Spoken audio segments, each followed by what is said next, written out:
What's poppin', everybody? It is your man, James Say What Sales Buckley. We are live. We are back. Take a deep breath.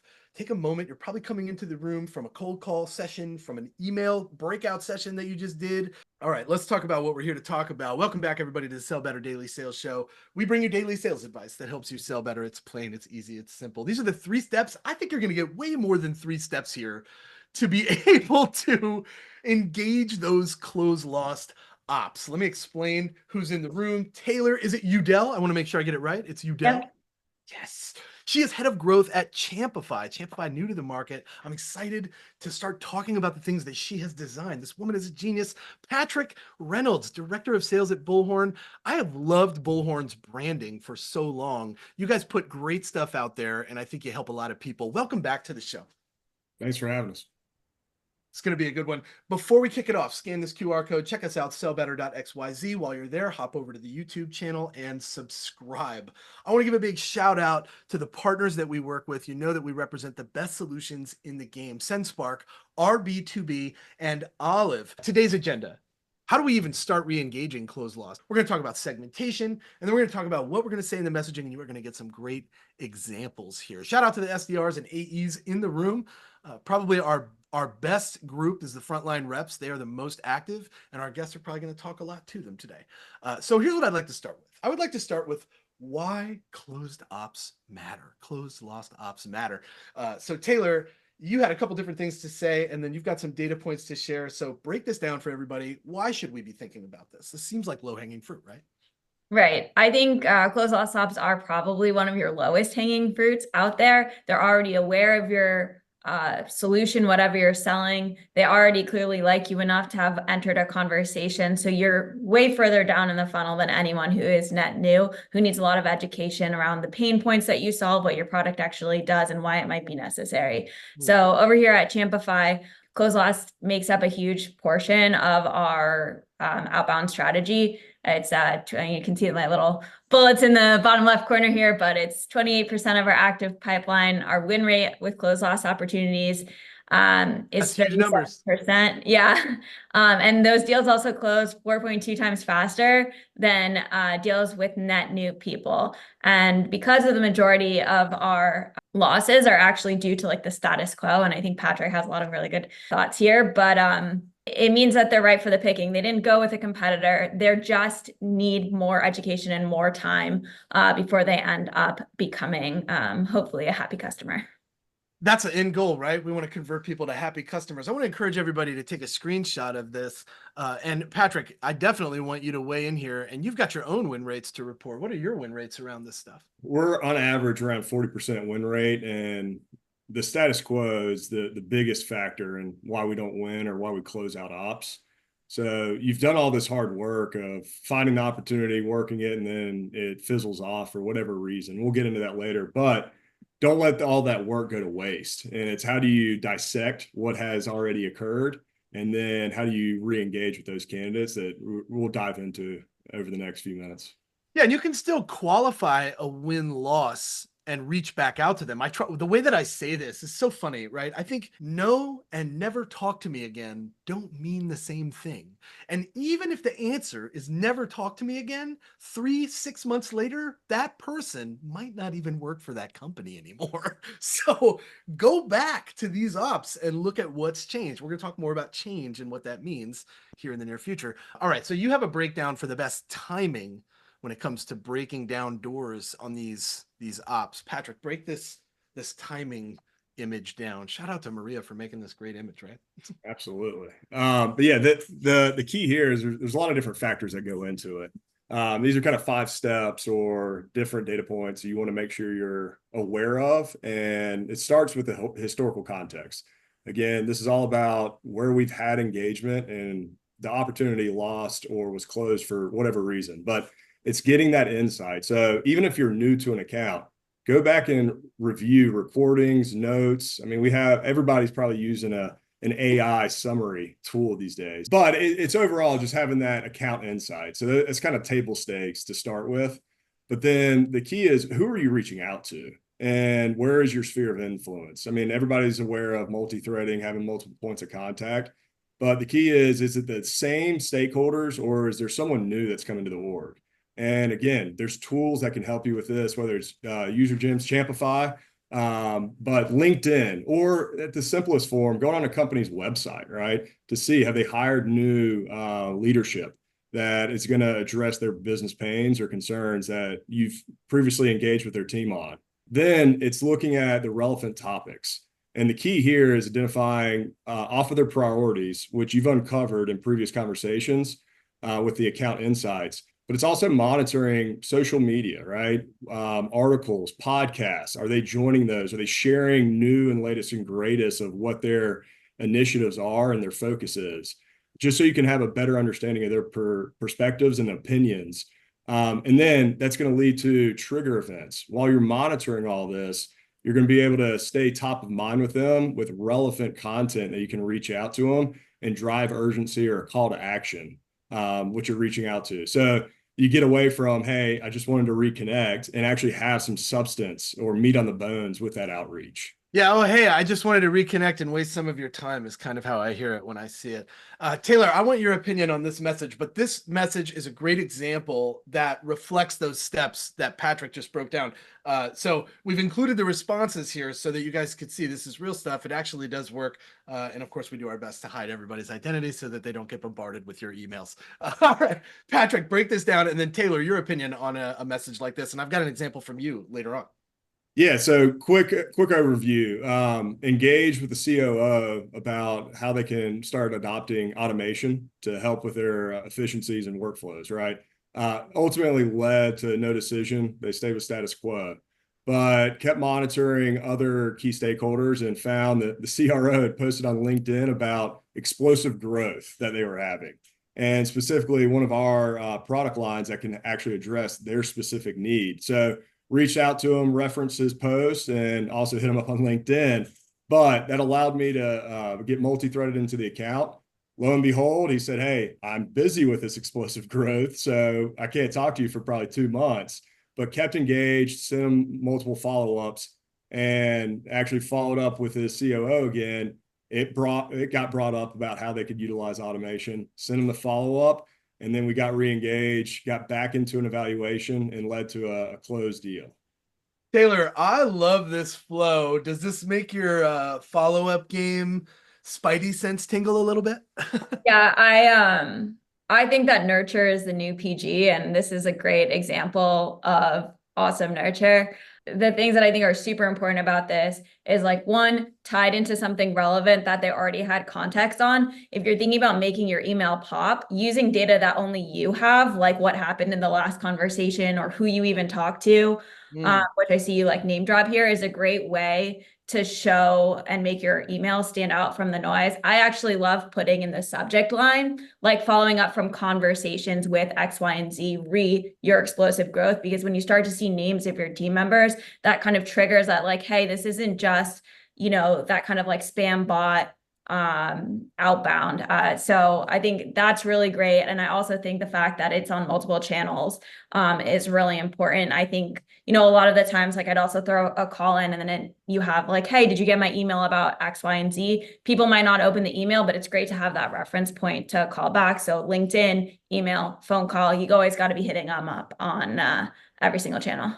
I agree with you, Taylor. And in emphasizing that you got a ton of weapons in your arsenal. Don't just rely on email and sit behind it. Text them, send a video. I mean, you can go on social, LinkedIn, like them, but pick up the phones. Like, it's not dead. You can pick up the phone and get access to people and talk to them and have a genuine conversation to get more insight of where they're at. That's what it's all about, is genuine conversation. And I think you're right. I think you said, Taylor, that nurture is the new PG. And I like the way that rolls off there. That seems like it's very accurate. So let's talk about some of those nurture triggers right here. And then we're going to show an example of how to use them in just a minute. Yeah. I think Patrick laid out a great set of triggers that are really driven by the person you're prospecting into or the company you're prospecting into. But on the flip side, there is also triggers that are really about, like, your company as well. So I think it's really important to have a mix of, like, hey, what's going to pop up in your everyday prospecting? A couple of things that we always do for our closed lost campaigns is we require a re-engage date and some re-engage reasons when you mark an opportunity close loss. So worst case, reps are getting weekly emails with all of the accounts that it's time to prospect into again because something happened. And that's when you start looking for maybe other things like what were they posting on LinkedIn most recently in order to keep the relevance.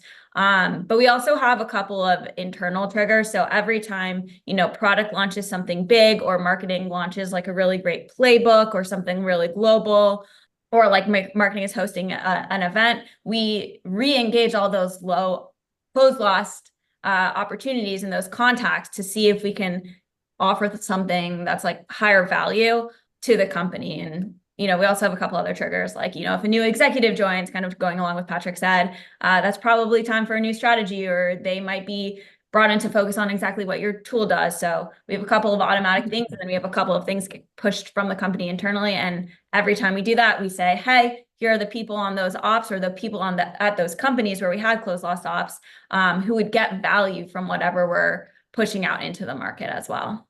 One of the things that I always tell sellers is you can avoid the I saw or the I noticed. Just go right into it. Hey, hiring, like, hey, hiring a new VP of sales comes with X, Y, and Z challenges usually. I want to revisit our conversation, right, that we had 3 months ago. Seems like a really good way to come back and be relevant without using that cliche opener that we see so often, right? Yeah, usually when you're using something like that, what we recommend is like, hey, usually, a new VP usually means that you're considering X, Y, and Z as a major strategy, or hey, saw that, or, I know I'm going into the cliche, but we helped, reference customer was in a similar boat as you 3 months ago. And here's what happened when they brought on a new VP and how we actually helped them achieve their goals. So you're tying whatever trigger you're using to the actual reason why it's valuable. It's not like, hey, congrats on a new job. There's so much spam like that. You're using the reason why that trigger is applicable to them. Patrick, thoughts on the bullets here that Taylor has provided? Any of them standing out to you? Something that you do as well that you'd like to just poke into?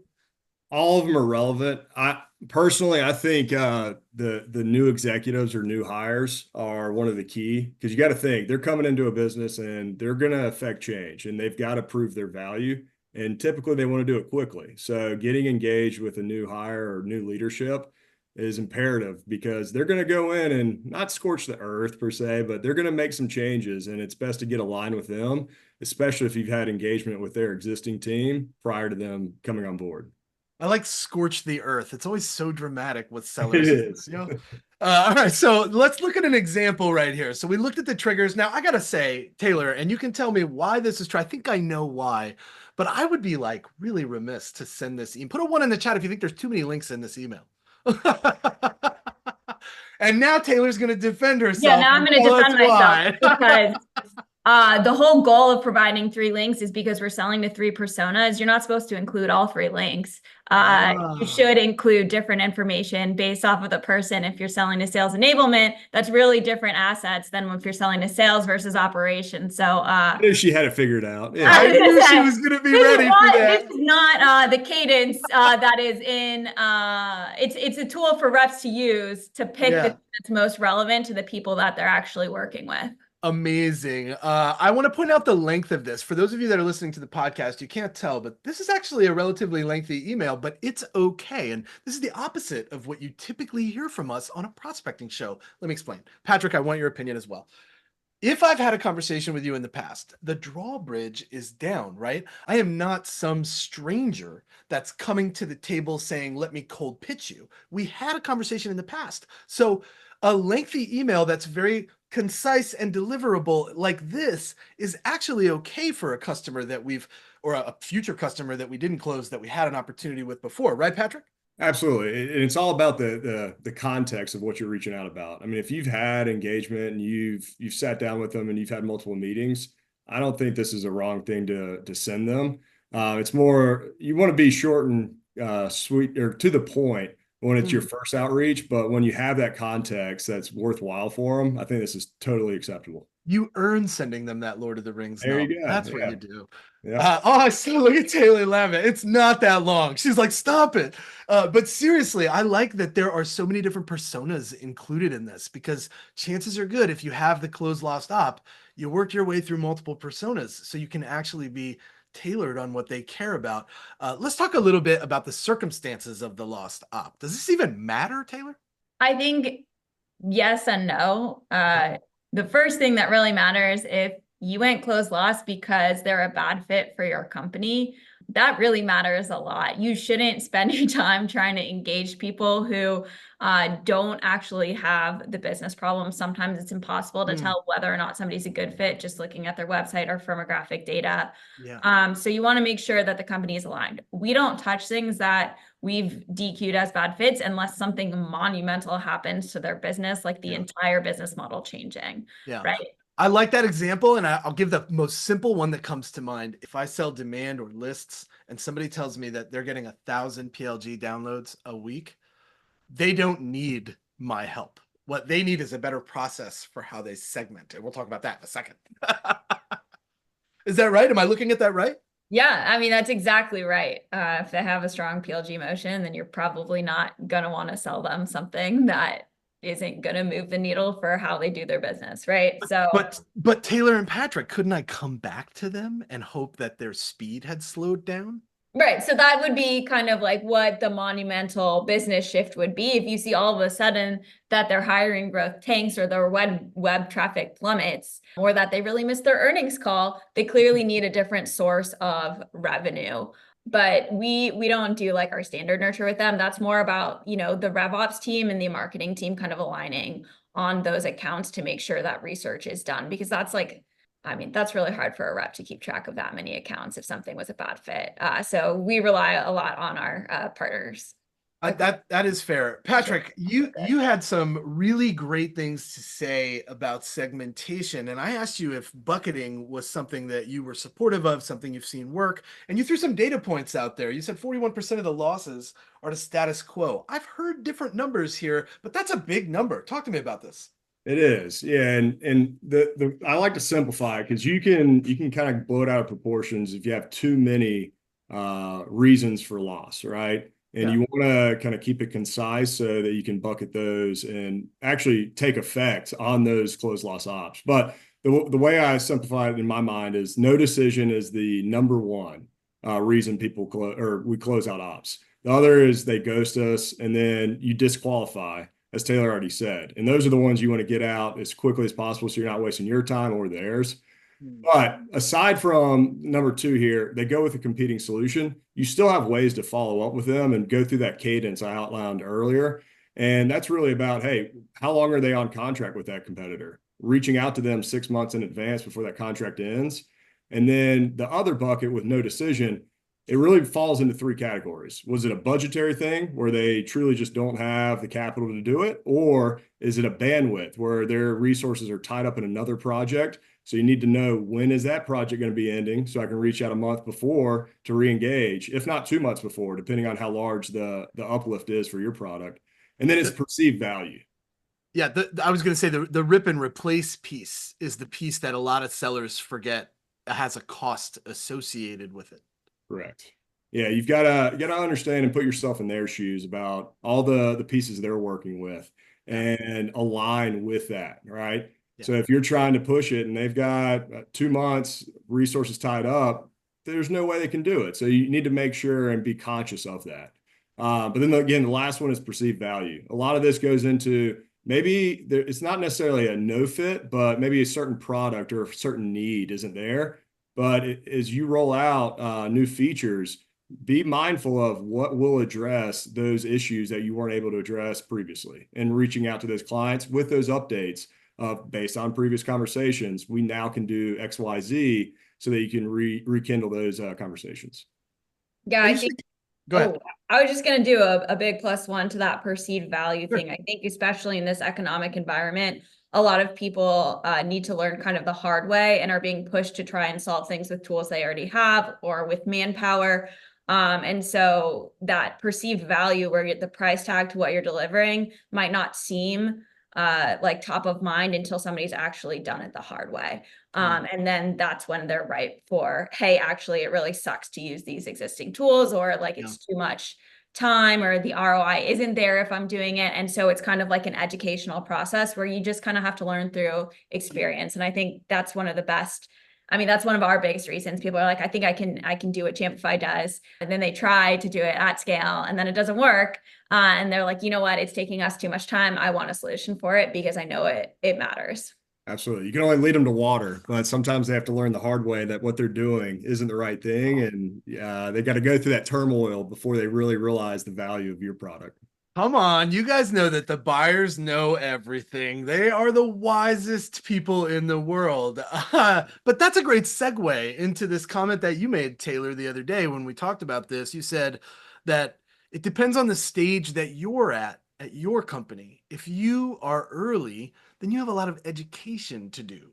And that was an interesting comment. Talk to our audience about that. If you're at a startup, you're probably building a tool in a new space or in a slightly adjacent category. There's probably not already existing budget set aside for your tool. You don't have that brand name awareness, right? So it might take 2-3 cycles before buyers are educated enough, or the problem is as persistent, because you're carving out a new niche. So there's a lot of time. And I know people say, people do a lot of research before they even talk to a seller, but sellers make a huge impact in really comprehending and understanding the possible solutions. Maybe it's a new problem that's emerging. So I think, startups, close loss is a perfectly normal reason. You said, 40%, 41% do nothing. Ours is about 79% to status quo as a new emerging, kind of area. And so we have a lot of time to kind of like build that rapport, build that relationship, build that trust, and also build that value over time. I think if you're more mature, if you're a name like, Gong, everybody knows you need call recording now. And that wasn't the same as when they first started, right? But there's like a net category where people know it's a need, and the close loss reason is going to be different, and the follow-up is going to be different, and how many cycles you need is going to be different. Or you could look at infrastructure cycles where people buy on like a 2 to 5 year cycle. That's also going to look very different. And that's like a mature product area still, but you're definitely going to have those educational conversations at various time points, but people are signing multi-year deals because it's infrastructure. So all these factors matter in the cadence and kind of what you should expect out of your close loss program. And then also how you should approach nurturing. Because if you have 2 years, you don't want to wait till 2 months before, because if it's that big of a buy and that long of a multi-year deal cycle, you're going to want to have multiple high value touches leading up to it. So you even come to the picture, they're probably planning a year in advance for that kind of renewal. So when is your TED Talk on close lost opportunities happening? Like this is some wild stuff right here. Patrick, respond. I don't even know. I don't have the words for like what's happening, because I think it's funny that we look at this like it's a no-brainer, but we struggle to get the ROI from those close lost ops, and we already invested all that time. And then I have a question for the audience after you respond to that amazing commentary there.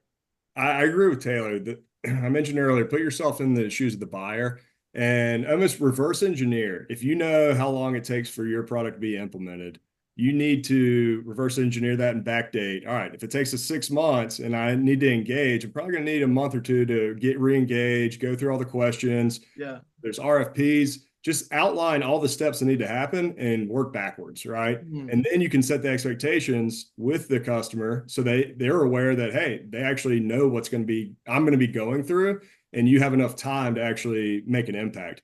Because if you're trying to kind of put a square peg in a round hole with 2 months and it takes 6, you're going to be going till the next cycle of them renewing with their incumbent solution. They are never going to replace you just because you're ready to replace their existing solution. And that was a really tough lesson for me to learn. And I think I want to hear from both of you on what the best approach is when it comes to inheriting accounts with massive history, and it's just craziness. Let's start with Patrick this time. Well, I think not just the craziness. Sometimes you might inherit it and there's the lack of insight, right? Yeah. But that's also a great way to say, hey, I realize that we have been engaged in the past. We haven't been since then. I'm now dedicated and working with your account. Want to reconnect and figure out where y'all stand and how we might be able to partner with you. So don't feel like you have to have all the answers. A lot of times it's not going to be perfect. So just reaching out and starting those conversations is the best way to get rekindled.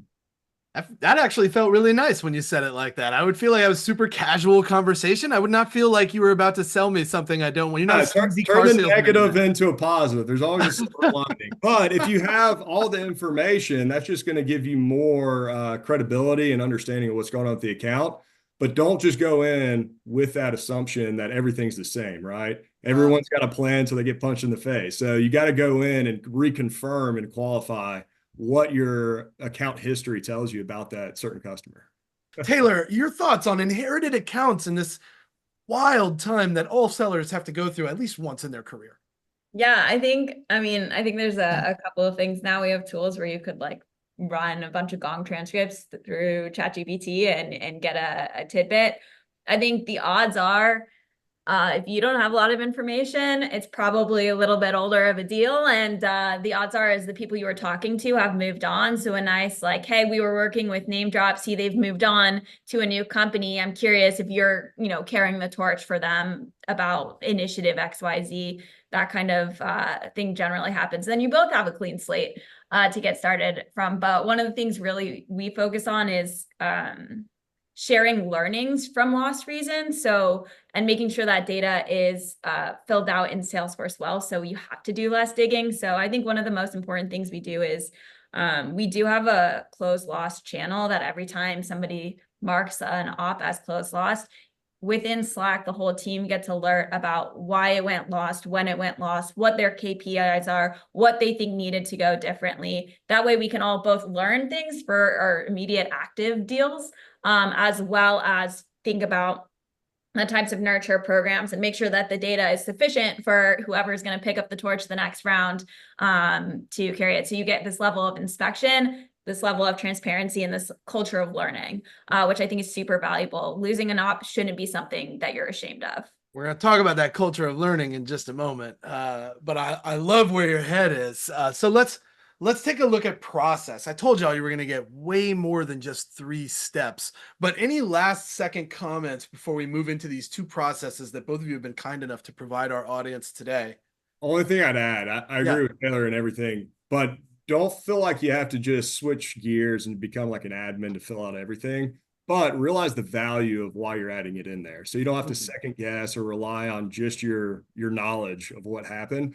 It's going to benefit you when you have that accurate information in the system, but it's also pay it forward, right? Everyone's inherited these and it's not fun when you don't have anything to work with, but you're setting others up for success, and what comes around goes around, right? So just make sure you're doing that because it's always going to benefit you and others. You have to practice good sales karma. That's what I say. Like you put the good stuff out there so the good stuff comes back to you. That's the way that you should do it. Okay, I'm going to share this process here, and I feel like I'm sharing like something I probably shouldn't be sharing. Like you should probably be selling this process outright. So this is her baby. She made this. I just want to give her a chance to explain it because I really like the elegance in it, and it's simple. I think anybody can execute on this. Go ahead, take it away, Taylor.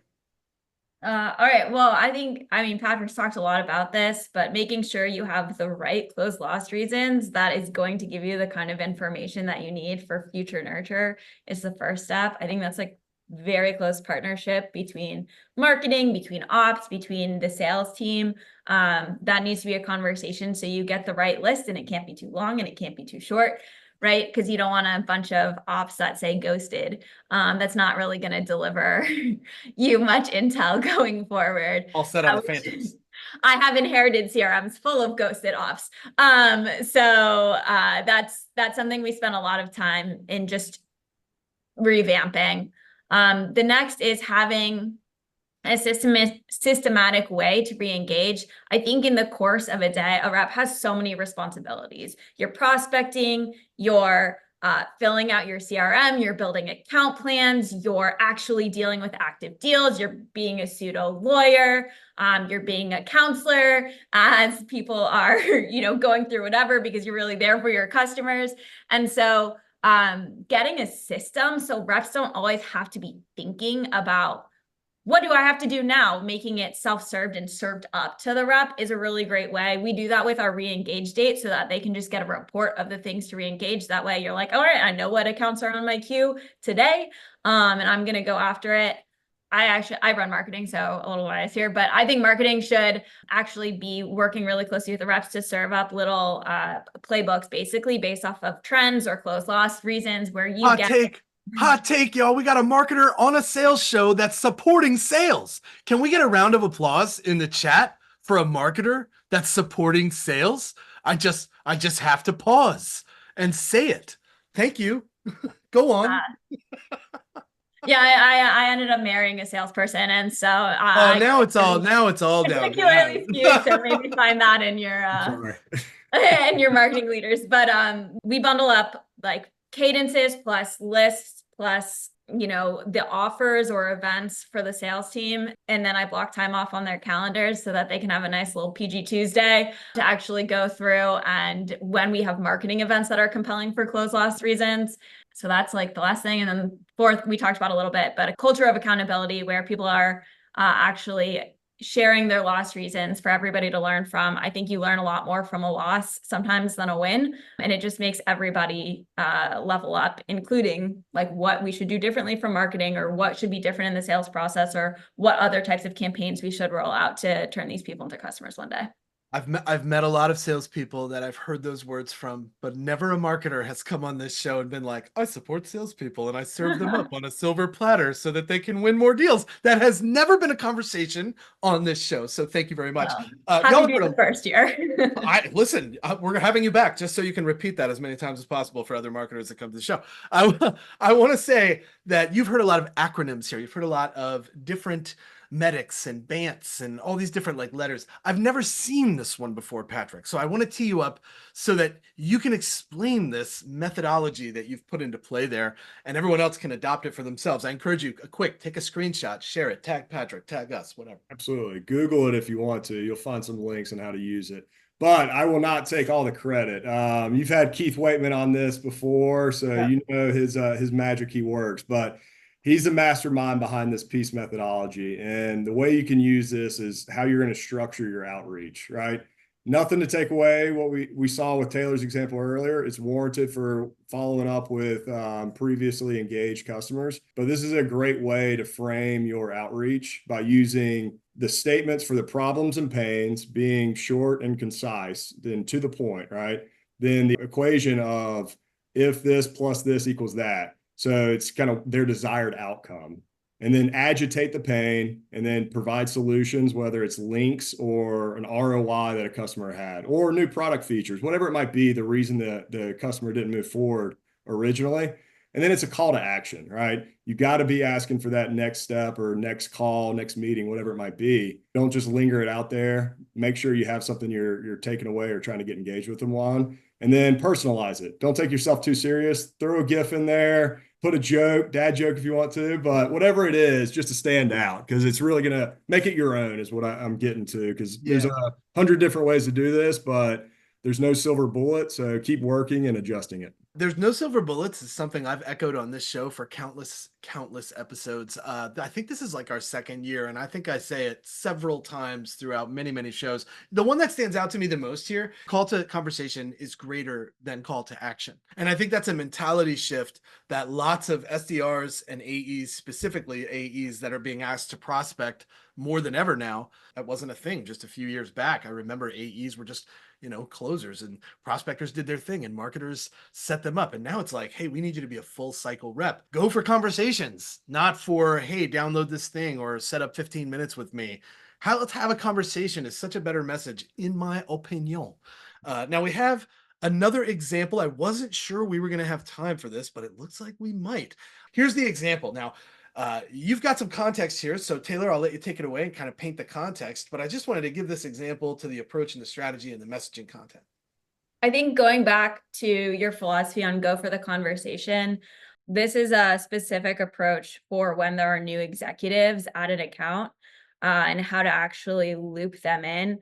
A lot of the times new execs have a million things on their mind. They're probably not thinking about evaluating software, but they are thinking about the strategies that they want to pursue for the initiatives or that first 90-day impact or their 6-month plan or whatever that is. What we found is execs usually forward emails that they think are relevant to their direct reports or whoever they want to be responsible. So actually, you don't even need necessarily a CTA if you do a good job teeing up your approach or your value or the context. It will get passed down. If an exec thinks it's important, they will talk to you. I think this is like a marketing thing too. If like people are interested in talking to your team, they will fill out a form. They know why you're emailing. You don't need to tell them that you want a meeting. They know. Nobody's ever like, hey, I saw you filled out a form. Yeah. It's like, they know. So it's kind of based off of that. But really the philosophy is here is show the team, show you understand their business model and the initiatives, give them a refresher and an example that's relevant to them of the types of results your product can give. Just give them a kudos and let them know you're there in case they need any help or answer any questions about what you do. So it's really just to say like, hey, I'm here if you need me. Feel free to be a hand raiser. We're working with your team. We're trying to work with your team just so you have full visibility into what's going on because you're ramping. Great stuff. Patrick, thoughts on everything we're seeing here and how it was just broken down, and then we will try to get a couple of questions. It's spot on. Yeah, I think just to reiterate, when someone comes in, they're spending the first 90 days getting the lay of the land. So be mindful of that. Don't try and get the call to action or call to conversation, I should say, immediately. It could be as simple as, hey, I know you're getting your bearings, but when you come up for air, I'd love to have a conversation. But also realize that the top dog you're going after, they've got a team, they delegate. So the next best is whoever they loop you into. And that person is probably bending their ear on what they need to do. So those are just as valuable to get in touch with those people. Yeah, if people want to impress new execs just as much as new execs want to drive impact. So you got to kind of double-edged sword there. How can I be valuable to my leadership is something that every person at every company that is not a leader is thinking all the time. And or at least they should. I've often said that your contribution should outweigh what the actual responsibility is, right? Like that's my opinion. And I know I'm like a company man and all these things, but I make the magic. I'm dedicated to the job, and we should all be dedicated to the job. I always wrap these with a final thought. So it's one sentence, quick and easy. If you had everybody coming away from the show thinking about close lost ops, Patrick, what would you tell them? Take action and don't overanalyze, and be persistent. Take action, don't overanalyze, be persistent. I like those 3 tips. Taylor, same question. Everybody's coming away from the show. You need an action. I'm going to start doing X right now. What is it? Oh, man. I was going to say the most important thing, I think, is just to be focused on building value. If you present enough value and the timing is right, people will talk to you.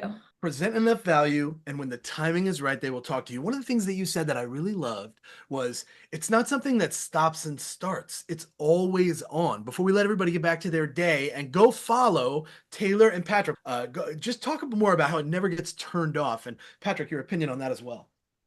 Yeah, I mean, we're always trying to find the next deal, right? So you're constantly having to think through, where have I engaged, always being top of mind of new and relative information that's coming up, because you can't dictate that. You're just, it's intake, right? But it's strategically figuring out where to place that into the conversation to make value or perceive value to re-engage.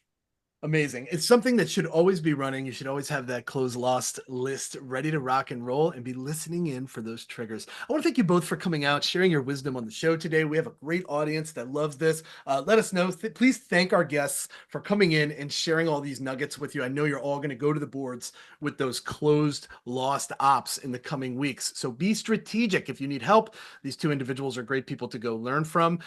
Thank you so much for being a part of this show and spending your time with us. I want to encourage everybody to follow us. Sellbetter.xyz is where it's at. You can find us on just about every social media platform there is. And you can follow me directly at Say What Sales. That's one word, at Say What Sales. I've never met a stranger, just a friend I haven't met yet. Shout out to our partners over at Olive. We appreciate you. Follow us, sellbetter.xyz, and we will see you right back here. Same sales time, same sales channel. Have a great day, everybody.